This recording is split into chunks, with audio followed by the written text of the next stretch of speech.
Good afternoon.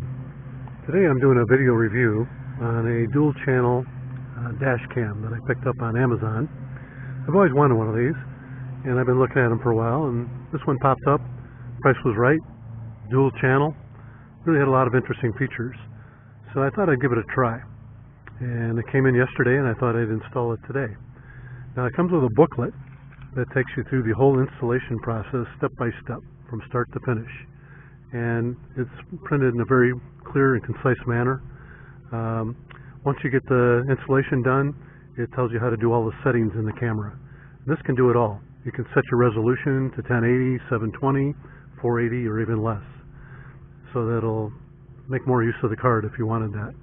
Has high and low light settings.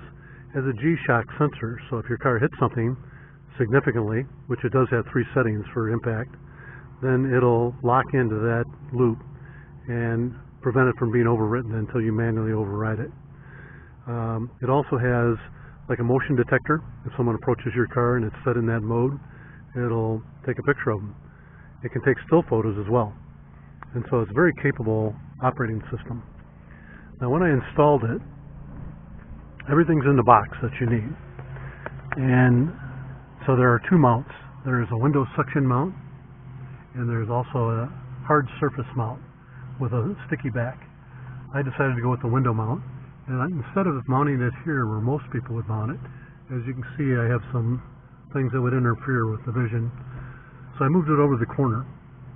My main concern was that in the corner here I'd have to reach way across to turn it on and off, but as it turns out, once you plug it in, it automatically turns on and goes into recording mode.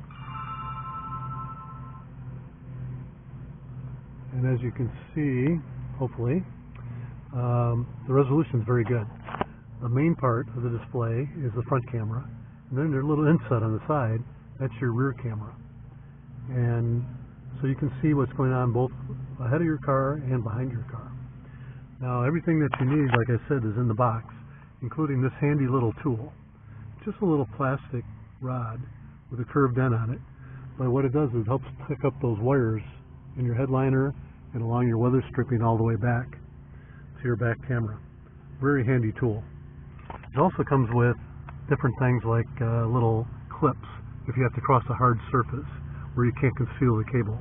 Now luckily I didn't need any of those, so this turned out to be a very neat installation where you don't see any of the wires going back. Let's take a look back there once.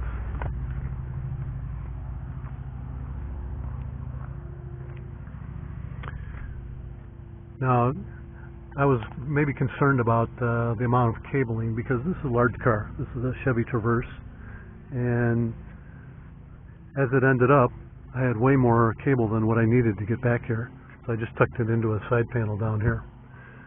But you can see the camera here, very small camera. The entire installation time, including programming the unit, took me about an hour and a half. Very simple, straightforward installation.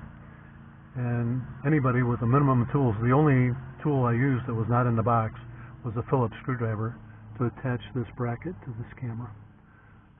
Overall, I'm very satisfied with it, and I'm pretty confident that if I ever have an accident, it won't be their word against mine, because we'll be able to watch it on my video.